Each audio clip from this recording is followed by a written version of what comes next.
Hey YouTube, Logan with Hickory Homestead coming here today with a video here on hickory trees.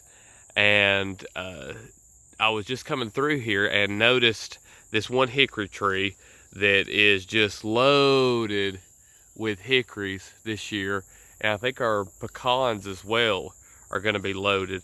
And one of the reasons being is because we have a very low population of squirrels right now, and that would be thanks to yours truly. Now, I'm all about eating all kinds of different animals. Squirrel is okay. I love wild rabbit far more than I do squirrel, and of course domestic rabbit. So when it comes down to it, and I've got my choice between rabbits or squirrels, I'm definitely eating the rabbits. Now, I did not just go through here and shoot all the squirrels and let them go to waste. They make excellent cat food. My cats would, one of our cats would come out here with me, and one morning when I'd be looking around to shoot squirrels, I'd shoot him out of the tree and he'd be there ready, come and grab him one, and that's, free food for the cats. So they try to get as many as they can, but little squirrels are fast and they can get up in a tree and get away from a cat pretty quick. So I was looked at it as helping them out and them helping me out. Because normally what happens is we have such an overpopulation of squirrels that they'll come through and they'll halfway eat the unripe fruit of hickories and pecans, and then there's none left for anybody. If they would wait until they would actually drop to the ground, we would have an abundance of nuts for everybody. The squirrels could take as many as they want, and we could take as many as we want, but they don't like to do that. And it may be something to do with an imbalance here in the ecosystem. Maybe there are not enough songbirds. I don't think a lot of people know this. Now, everybody likes to talk about, oh, the poor cute little squirrels and they're so innocent and everything, but squirrels, their main diet during the spring and summer when they're feeding babies is baby birds. They go and they raid the nest of all the songbirds and brutally murder. I'm just kidding, I'm going a little too far there. No, they go and they kill the babies of all these songbirds. And so I don't look at it as, being mean to the poor little squirrels. The little squirrels are, they, do what they have to do to survive as well. So they go and raid all these birds' nests. So I'm thinking that maybe there's not enough baby birds for them to eat during the spring and summer. So that's why maybe they attack the pine nuts and the hickories and everything so heavily. So a little side note there on that, but one of the reasons that I wanted to have all these nuts is because I'm going to take a ton of these hickory nuts and I'm going to take a ton of pecans to plant over on the property, because one of our next homestead animals is going to be potbelly pigs.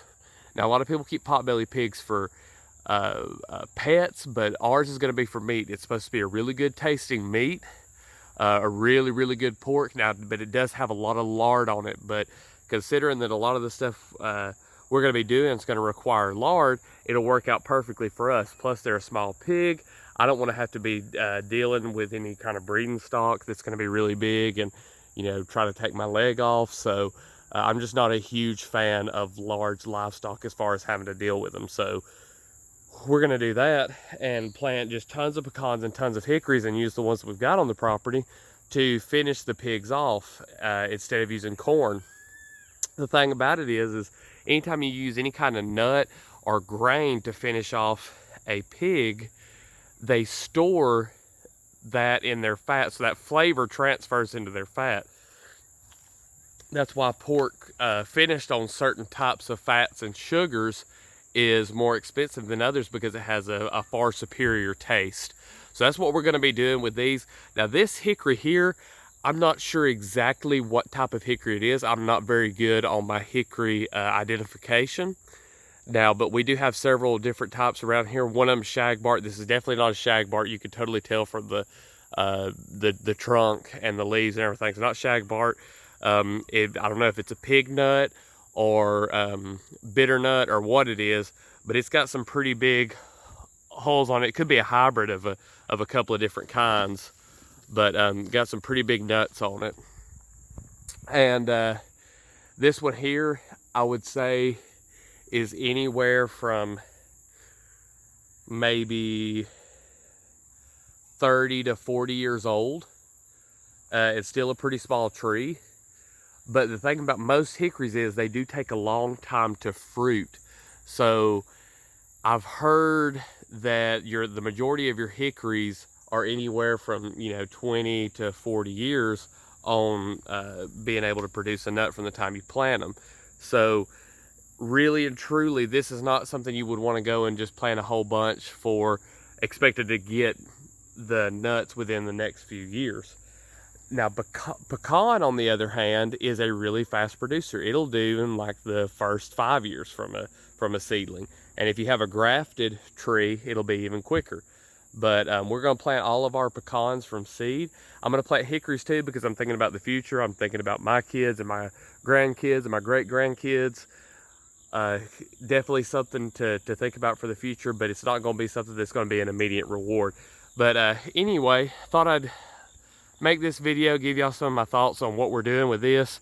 I will have videos later in the year when I go to plant these, because the best thing to do with the hickory or any kind of tree like this that has a taproot is to gather up the nuts, put them in a place where they're going to stay moist. You want them to stay moist, and then plant them in the location that they're going to go in. Now, I've raised some of these in what are called air prune beds, which is just a box with dirt and a mesh on the bottom, so that way when that taproot comes down and grows and hits that mesh, it lightly prunes it and causes it to make a really fibrous root system, which is fine when you're wanting to do seedlings because you're not worried about damaging the taproot and not having a good transplant.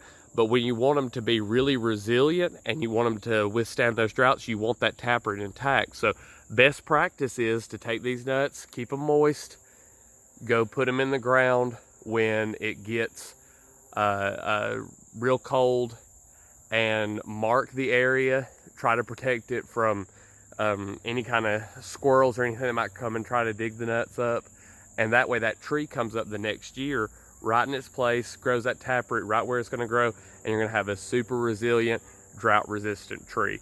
So anyway, if this video was helpful, leave a like. If you enjoyed it as well, leave a like. If you've got any questions, leave those down in the comments section, or if you've got anything to add, or if you're particularly good with pecan species, you might be able to tell me what kind of pecan this is.